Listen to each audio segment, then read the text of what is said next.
Today's sound advice concerns the vital question of how to build the best possible team to set you up for success. Here to lend their expertise on this topic, we have the music creator and creator of the Music Business Toolbox, Brian Calhoun, and renowned entertainment attorney, LaRon Rogers. Let's get it going with the sound advice. Thank you so much, Karina. Really happy to be here. My name is Brian Calhoun, as she mentioned, and I'm joined here by my very good friend and colleague, LaRon Rogers. One of the key topics that we discuss is really important for musicians is really to build a team around them and who are the key people that you're going to work with, whether you are playing stadiums, to 50, 60,000 people, or you are just getting started and you are playing coffee shops and, just uploading your music for the first time to the various DSPs or digital streaming platforms. So what we're going to do is we're going to go through these 10 key business relationships. And what I encourage you to do is to drop any questions that you have into the chat right there on your screen, and we'll try to get to your questions. Hopefully, we'll answer some of the stuff before it even happens.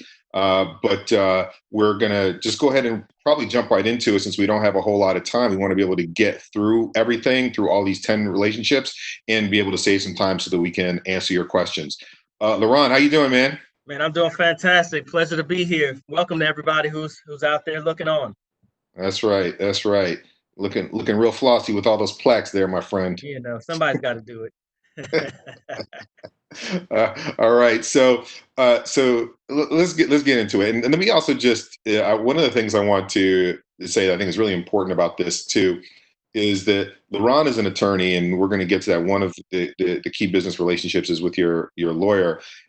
But one of the things that makes LaRon's unique in this regard and to be able to have this conversation is that he's not just a traditional attorney in that's all he does. So he works with artists in a lot of areas of their career. So it will help with respect to he has a lot of perspective on other members of the team. So with that being said, let's get into it. Let's do it. The 10 key business relationships. The number one, the very first one, your bandmates, the other creative contributors on your music. Yeah. These are the people that you're gonna get in a van with and travel across the country. You're going to be in the studio with. These are people that you are going to be with, hopefully together for many years, Long time, decades to come. Yeah, so I think a couple of things to look for if you're a creative and you have other people who are with you. So that comes in a different forms. One, it comes in like a traditional band where let's say there are 4 or 5 members and everybody plays an instrument and or sings and performs and everyone's doing the same thing. And so you just say, hey, we're going to all be the same. We're going to be equal. We're going to split co-writer on everything. We're going to own all of our masters together. And and do it that way. Or there's also, I've seen many times where there's one lead band member and it's really their thing and they kind of assemble and they generally would be like the lead singer or whatnot, and then they assemble some musicians, and so they may say, well, I should kind of be the main person and I'm putting these 3 musicians in place. And so the difference, whatever, I think the whole thing is whatever your relationship is, you want to memorialize that, right? Before you really get going in terms of selling stuff and going on the road. You want to do what we call a band member agreement. Many bands will form a company so that they can operate more like a corporate structure. And then if that's the case, let's say you form an LLC, and you have what we would have is an operating agreement, which would basically govern how does the band want to handle the ownership of the intellectual property, the name? Does everyone own it equally? Does the company own it? How does that work if one member leaves? These are just some of the things to think about. How do you distribute the money when the money comes in from selling records? Is it all equal? Does one band member get more than the others? There's no one way to do it. It's just these are talking points that you have to start talking about before the money comes in. Otherwise, it's going to be a Hmm. problem. And then publishing, right? So what if two of the band members write all the lyrics and the music, and the others just perform? So then, how does that work? Do those two band members keep all their publishing, and the other band members get zero? Sometimes they just do it across the board, split it equal. So it's kind of all over the board, but you just want to have that conversation. Hmm. Hmm. You've used in the past the analogy of this operating agreement being like a prenup, right? Exactly. Yeah, exactly. So it basically just makes you think through, what happens in the worst case scenario, just in case everyone doesn't agree at some point in time. So that can be, what if one band member just says, "Hey, I don't want to be in the band anymore," right? Do they still get their royalties? Do they still can they go off and perform and use the band name and do their own thing? These are all questions that have to be answered, and why you want to talk about it up front, because there's case after case where a band breaks up and then two of the members go off and now they're performing under the band name, and it's confusing to the audience, and it can be a mess. Right, right. And one of the other things too is we're going to go through the other 9 elements or the other 9 business relationships. Yeah, It's important to note that until you have these other relationships in place, the band it has to do everything. everything. You're not only content creating, you're doing all the marketing, you're doing all the corporate work, you're putting up all your songs to the DSPs, and you're basically dividing all the work that has to get done. You're driving the shows to gigs, Mhm. you're booking your own gigs. Yeah, you're everything. That's right. That's right. And I think that it's also really important to think about like who people are that you feel uh, really comfortable with, and you're going to be comfortable with them for a long time. If you've got that gut feeling that something isn't right, then it probably isn't, Yeah. especially on the creative side in the beginning, right? Yeah, the bands that stay together the longest, and there's no secret formula, are ones that people, they get along, and they're more like brothers, even if they aren't related. And even then, they go through their ups and downs, and fights and arguments and whatnot. But as long as they stay focused about the business, they have a chance at making it. Right. And so as we start getting into some of the other element, that's because the band members, that's mostly on the creative side. And like I said, they are going to handle the business stuff. But as we start getting into the other more key business relationships that are outside of the band, there are a few key questions that we want to try to answer with respect to each one of them. They are, what do they do? What does that individual do or that company do? How do you find a good one? Right. When do you need one? How much do they cost? What they're going to expect from you and what you should expect from them. So those are sort of like the key questions that we're going to try to answer with respect to each one of these team members. So the first one that I like to talk about outside of the other creative contributors is a manager. Yeah. So people talk about manager frequently, being really important, and they are. I sort of think of them as sort of like as the artist, you are the CEO, but your manager is the president and GM, COO. They're air traffic control. They're really managing all of the business relationships that you have as you proceed with your career. uh, and in terms of finding one of the challenges, and I work with a very a big successful management company called Blueprint, part of Maverick, and we represent really large artists. And frequently, startup, an early stage artists will ask like, "Oh, I need to get with you guys, so I just need to get management."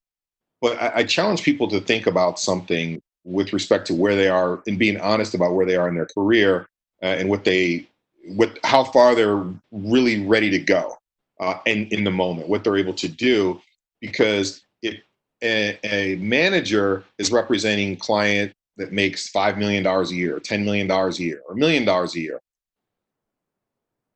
it's easier for an artist to go from $1 million a year in revenue or $10 million a year in revenue to $11 million a year in revenue than it is for somebody who makes zero to get to 1 million, right? Definitely. So it's sort of like followers on Instagram or Twitter or Facebook. It's easier to if you got 1,000, it's easier to get to 1,100 than it is to go from 0 to 100, right? So it's that marginal increase is easier at that point. So the time that a big successful manager takes away from potentially working with an already successful client, are they going to be able to see that kind of return?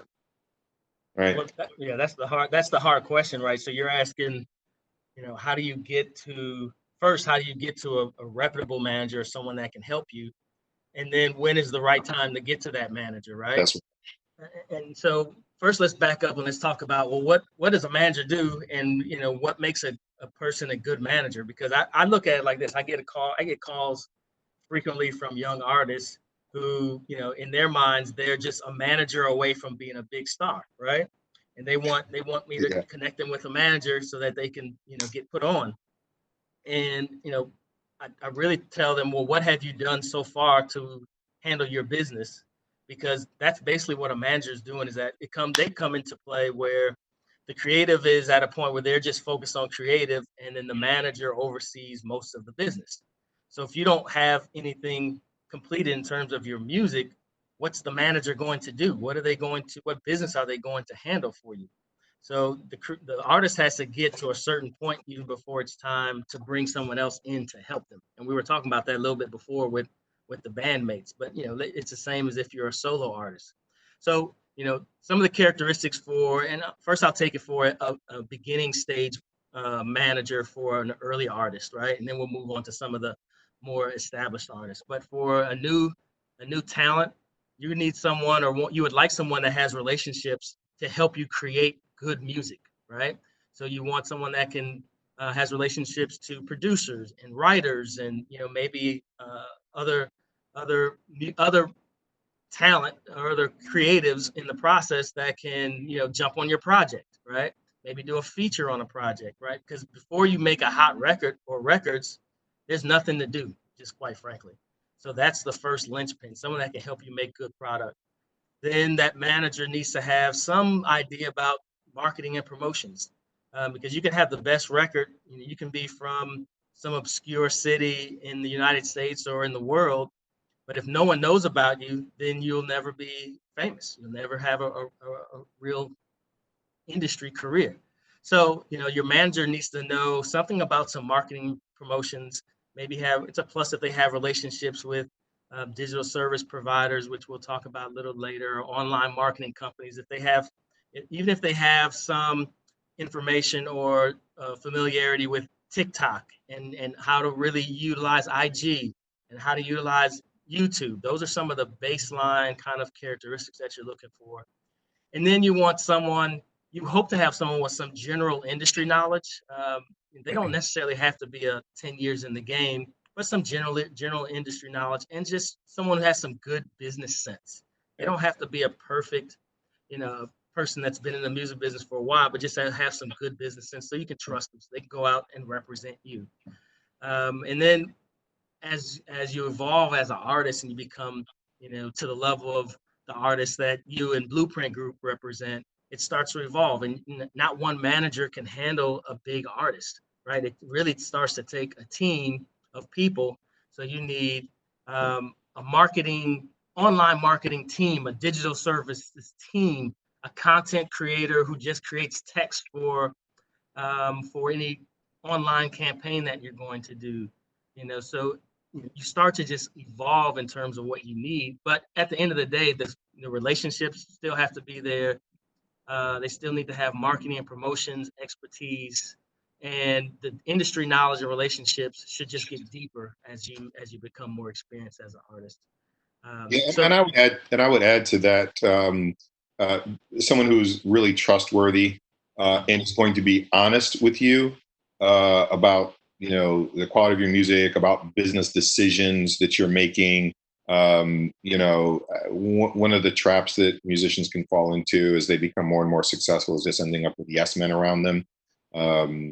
You fire people who disagree or say you should, think about something else, and you end up just putting yourself in a position where people just stay around you just because they're there for a check, and Right. they only tell you things that you want to hear. And that's not the mark of a good manager.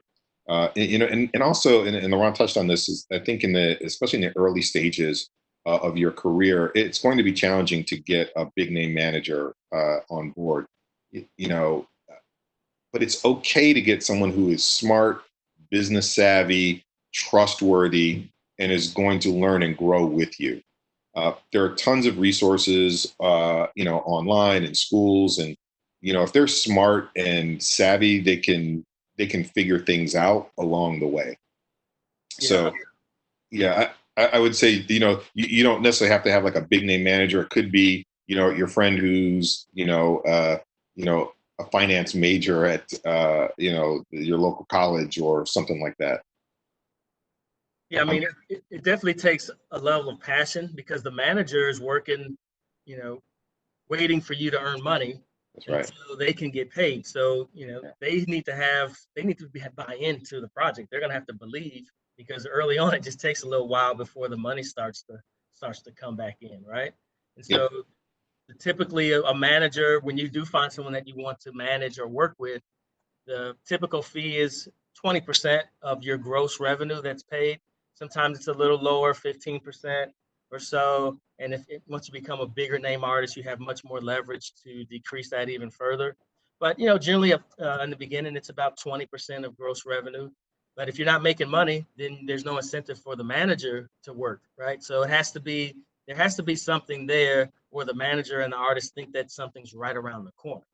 And then, so as far as the terms, generally a manager will be on board for a locked in period, somewhere between 2 and 5 years, because it just takes a while to get things moving. And sometimes a manager works for a year or 2 years on the come with nothing. And then it's that third or fourth year where money starts to really flow. So That's right. time to That's grow. right. That's right. Okay, so moving on, and Laurent can talk incredibly in depth about this one, is your lawyer. So the attorney who's going to represent you and your business interests as you're negotiating various deals. And one thing I would, and Laurent, I want you to react to this. People say, oh, you should have a lawyer look at every single thing you sign, and I disagree with that to a limited extent. I disagree with that in that if We're you gonna fight then. We're gonna fight. okay, all right. So if you are if you're a brand new writer, you are looking for a performing rights organization, you find out ASCAP is the one you want to go with. You go to the ASCAP website and you sign up. Is ASCAP going to negotiate independently with you on terms, or are you going to accept the terms that are there? Right? As a new artist, yes, you're Yes. gonna have to just accept those, and those terms are fair against Right. all the PROs. That's fine. You're just signing up to be part of the organization. That's Right. fine. That's acceptable. And then with the digital aggregators like the CD Babies of the world, and TuneCore's, DistroKids, they are you go to the website and you upload your stuff. Again, if you're a brand new artist, you don't really have a leverage to negotiate independent terms. But I just wanted you to react to that, and then what I generally use is sort of like the litmus test is like, are you assigning rights to your sound recording and your composition? Like that's really when it's like, are you signing a publishing deal? Are you signing a label deal? Are you, agreeing to endorse a product? That's really when things start to become very necessary to have an attorney. Well, as a new creative, this is the key thing to look for in some of those early agreements or whatnot with a digital services provider or aggregator like a TuneCore or some of the others that you mentioned, Brian, is that when they start to talk about owning your masters, or the ranges of the split get out of whack. So for a TuneCore, you're going to pay 10 or 20%. of whatever they collect, they'll pay through to you as the creative, right? Um, but there are some other companies that pass themselves off as similar to TuneCore, but they're asking for 40 or 50% of all the money that comes through, right? And they may even ask for ownership of the masters or ownership of your publishing. That at that point in time, when you start seeing that kind of language where you're transferring or assigning any rights to a separate company or person, get a lawyer immediately. Assignment, transfer, that type of language of your master recordings or compositions, that should be a key for you. Get a lawyer. Got it. And real quick, what in terms of like fees, what can someone expect to pay? Sure. So, I mean, lawyers work from hourly rates. So you're looking anywhere from, $300 to $600 or $700 an hour, depending on the market. Some work on a flat fee. So, for instance, if you have a contract that you need to get reviewed or negotiate, they may say, okay, that'll be $1,500 flat fee. And they kind of know the range of that it takes to do that agreement, whether it's a management agreement or a distribution agreement with one of the independent distributors. And as you become a bigger artist, attorneys work on a percent of revenue that comes in. It's commonplace for attorneys to be compensated 5% of the gross revenue for an artist earns, while the attorneys represent them. One other point that I would, two other things. How can, especially as a new artist, how can you get connected and find an attorney? So yeah, if you want to answer that first, then well, before we find an attorney, what are some of the things that the attorney does? Not really everybody understands what the attorney does, right? So obviously, an attorney will negotiate contracts for you. And that's from your recording agreement, your distribution agreement, your bandmates agreement. If you write on other people's projects, those agreements. Then your attorney probably should have some relationships within the entertainment industry to help you along as you go through sticky situations with a label or things that just kind of come up. But then there's also they need to be very versed at intellectual property. How do you protect your intellectual property? Means your content for your master recordings, your name and likeness. They need to be able to do that. They need to have some understanding of employment because you're being employed to tour and do all these things. They need to be corporate. This is all corporate stuff. So you will, as an attorney, I'll form 5 or 6 different companies for clients because they're going to need something for their record label, another for their touring, another for their publishing. So there's all this corporate interplay, and then there's taxes that are involved, and then brand ambassador deals. How do you do that? And then obviously sometimes as you become a bigger artist, you may sue someone, or you may need to sue someone, or you may get sued. So these are just kind of all the things that a lawyer, your one main entertainment lawyer may not do everything, but they have to be able to issue spot so they can bring in an expert in a particular area and help the artist through it. But then that's the area. So then how do you find someone with that skill set, right? Yeah, right, exactly. Who's willing to take you on as a young artist? Real quick, before you go ahead, because what I wanted to say is one of the things I generally say is make sure it's an actual entertainment lawyer and someone who knows this particular business. Yeah. Just because they're an attorney, they went to law school and passed the bar, if their focus is real estate, they're not going to be able to provide you the kind of insight and advice that you need for these particular deals. Yeah, I mean, the entertainment industry has a language all of its own. It has customs all of its own. When I represent a party and I send a contract out and I get the craziest comments back, I'm like, this person doesn't know what they're doing. They're not in the industry. They're asking for things that are unreasonable. And it just makes doing deals harder, more difficult, because then the artist has an unreasonable expectations of what to expect. And it just you're right, it makes just getting deals done much, much more difficult. Okay. But in terms of, how to find a good lawyer, if you're in a metropolitan city, if you're in LA, New York, Atlanta, Miami, Nashville, Chicago, one of those kinds of cities, your local bar association will have a entertainment and sports law section. you can start there. And then, once you kind of get some names, you can, talk to some other folks and see who else they represent. You can start to try and whittle it down. Actually, the universe of good entertainment attorneys is actually pretty small, even across the country. So, in addition to your local bar, there is the American Bar Association. Mm-hmm. They also have an entertainment sports law section. There is the Black Entertainment Sports Lawyers Association. They have a similar kind of directory. And so then you can kind of cross-reference those people, and you start to whittle it down to a pretty small group of people who are kind of do a lot of business in the industry. Okay, so I want to make sure that we get through. I'm going to incorporate some questions that we've been getting from the audience into some of the answers, and we've sort of set the tone for what we're going to do. And I think there's some consistency that you're going to see across all of the people. Like, they need to be trustworthy. You need to get references and referrals. But we're going to pick up the pace a little bit so we can get through the rest of them.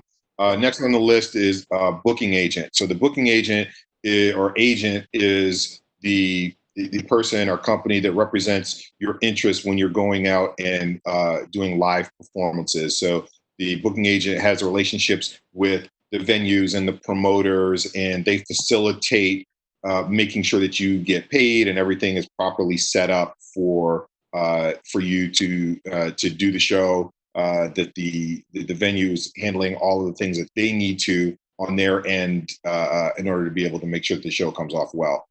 Any insights you want to provide about the booking agent?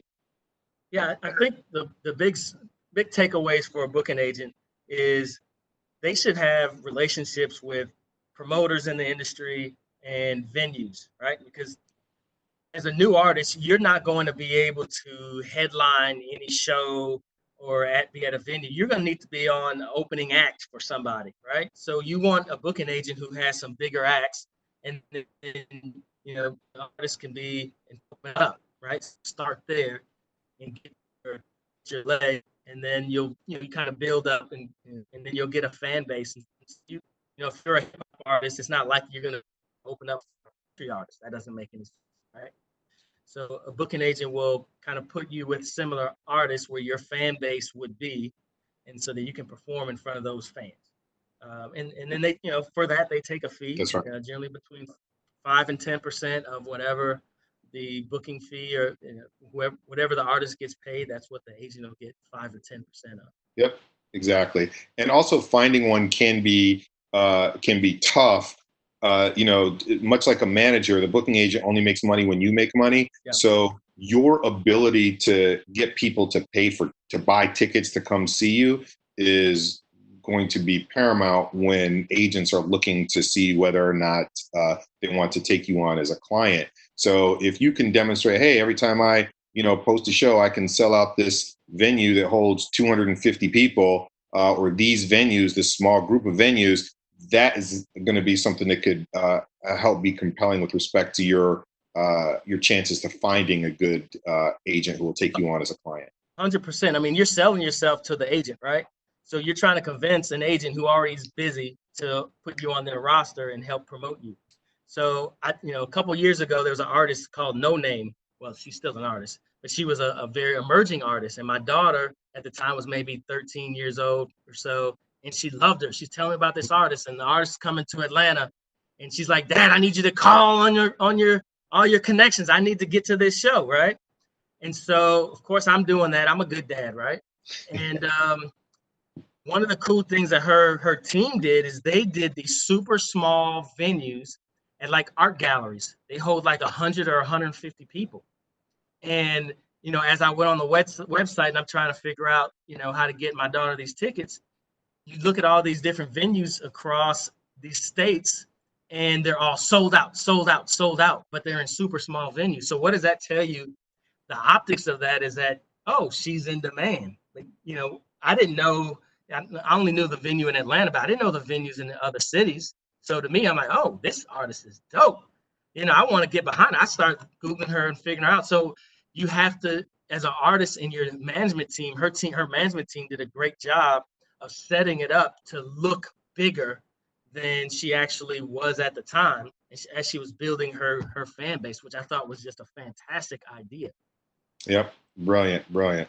Yeah. So next one, digital marketing manager. Yeah. So this is essentially the person. This is what I focus on. I'm gonna let my blinds down. Okay. This is what I focus on professionally. A great deal of what I do for my clients is digital marketing, digital strategy. So this, look, much like the booking agent manager, this is you are as a starting artist, you are going to be doing this. And digital marketing person, digital strategy person is essentially going to be handling the digital components of of the artist's lives. There is a digital component in everything in an artist that they do. Whether you're talking about going on tour and selling tickets, or selling merch, or your music being streamed, the digital marketing manager is going to help with respect to running ad campaigns, working with the DSPs. DSPs, digital service provider, and those are the Apples, the Spotifys, the Pandoras,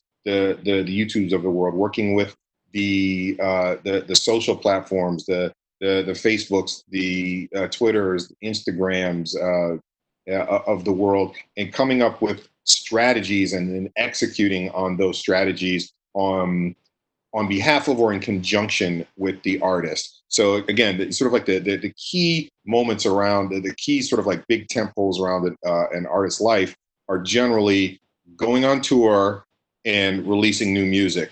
And so the campaigns that are around those things, it's very helpful to have someone who is knowledgeable about those things. And it's something that I think is undervalued. And I don't want to go on a whole tangent about this, because I think that a lot of people who say that they're digital marketing people, all they really do is post on Instagram. Right. That is not a digital They marketing don't strategy. understand metrics. They don't understand data. Drives me crazy. So, again, you're going to have to do these things, but a digital marketing person who really knows what they're doing is going to work with all of these things, and work with the manager, work with the record label who got to work with your distributor, work with the artist directly in order to be able to help execute on your vision and provide guidance on how to do these things. Now, for the work that they do, a digital marketing person could, an entry level person might be a couple grand a month. When you start getting into the, sort of the higher level stuff, it could be, 50,000 plus to, say, hey, I need help setting up this album. That could easily be $50,000 or more to help manage all of those things. But again, in the early stages, that's going to be something that you're going to have to do on your own. Yeah, you and your the artist and their manager basically are going to be in that role, and so they need to be knowledgeable about it. To really get someone who's even half as qualified as you are to do it, an artist is going to already have to have been launched and have some revenue coming in, because typically, these kind of digital marketing folks require to be paid on a monthly basis, or for a particular program or launch or initiative or whatever. So, unless they're part of your management team, and then you're only going to get someone, that's very good and qualified as part of a big management team that's used to dealing with really big artists who do really big releases, and they're making millions of dollars. Yep. Okay, so we're going to keep it moving. Next, and this is a big one, is a publisher. So the publisher is going to be the company that represents you as a writer and helps you exploit your composition copyright. Yes. LaRon, you want to chime in on this? Yeah. So some of the big takeaways from a publisher is they essentially collect your royalties that you receive from mechanical licensing and other publishing revenue, right? The key points is there's a difference between an admin deal, administration, where they just collect it. They just collect your stuff, your music or your royalties for your musical compositions, and they charge a fee, generally between 10 and 20% fee, just to collect it. You still own 100% of it, and they'll do that for some time period. Maybe it's 2 years, maybe it's 5 years, but they'll collect your stuff for you. And then there's what we call a co-publishing deal where at that point in time, you are transferring, assigning, selling part of your underlying rights to your publishing catalog, generally 25% total, to a third party, and they would generally give you an advance, and then they will collect that money for you. But if you start getting into publishing, I would suggest getting a lawyer to be able to review that stuff with you. Absolutely. So keeping it moving, the next big one, people talk about this a lot, of course, is the record label. Yep.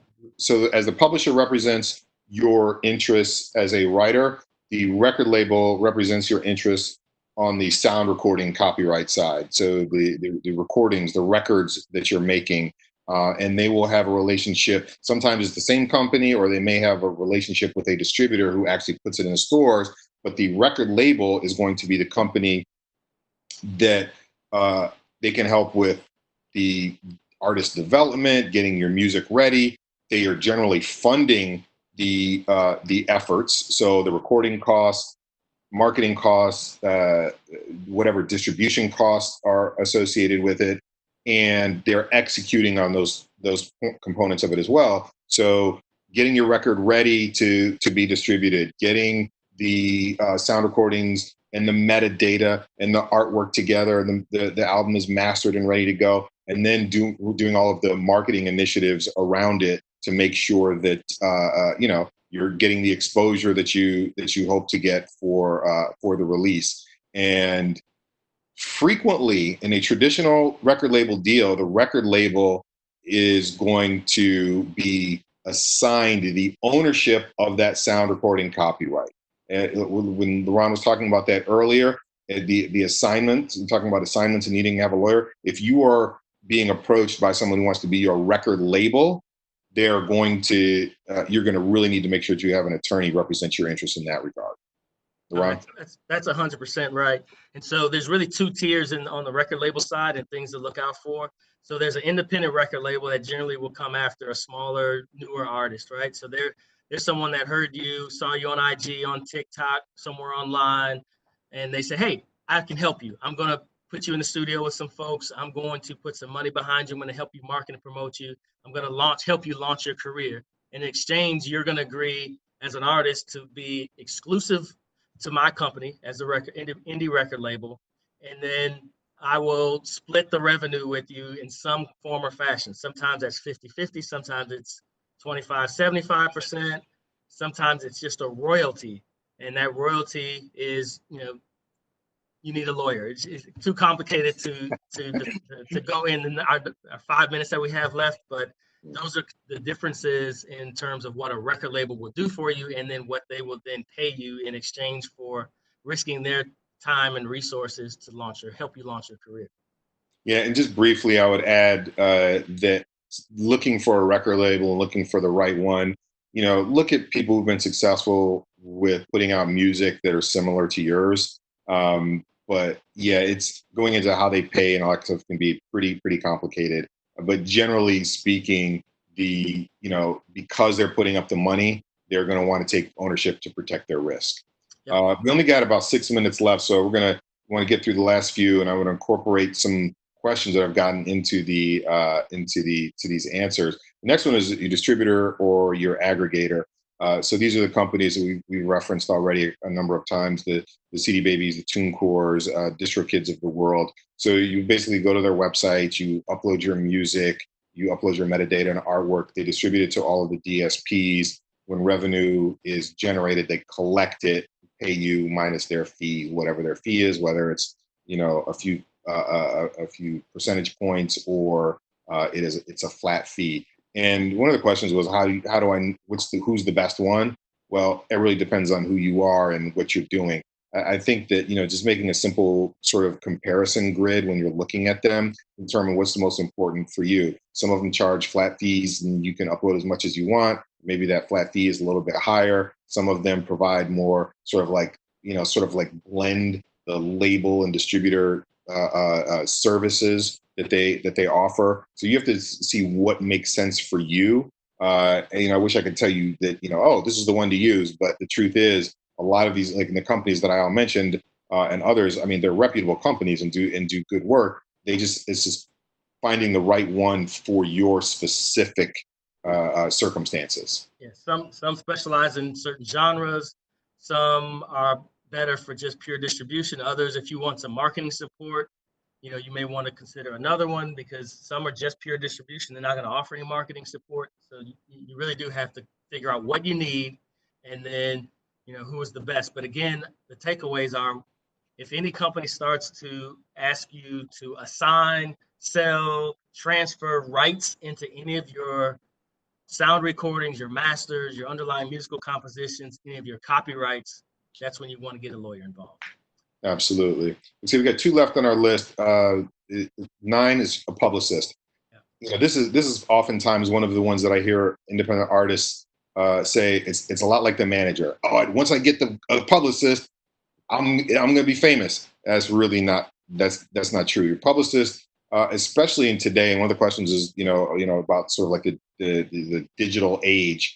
Publicist is going to be the company or person that helps you get exposure in blogs and get reviewed in magazines. When you get bigger, get on like late night TV shows, booked on local news networks, in magazines, doing that kind of thing. They're not doing radio promotions. They're really focusing on press. Hopefully you can get into like New York Times, stuff like that one day.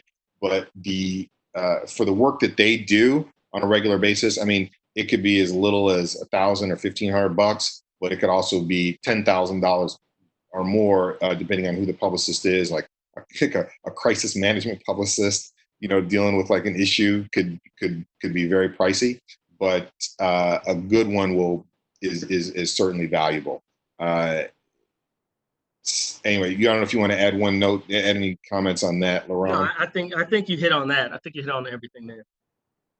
All right, cool. And then the last one is an accountant. So an accountant, oftentimes in this space, they're referred to as a business manager, and they're basically the CFO of your business. If you're the CEO as an artist, and your manager is the president or GM or COO, your business manager or accountant is your CFO. So they're managing the accounts receivable and accounts payable, so to make sure that you're getting your taxes filed, that you're keeping track of the money that's coming in and the money that's going out.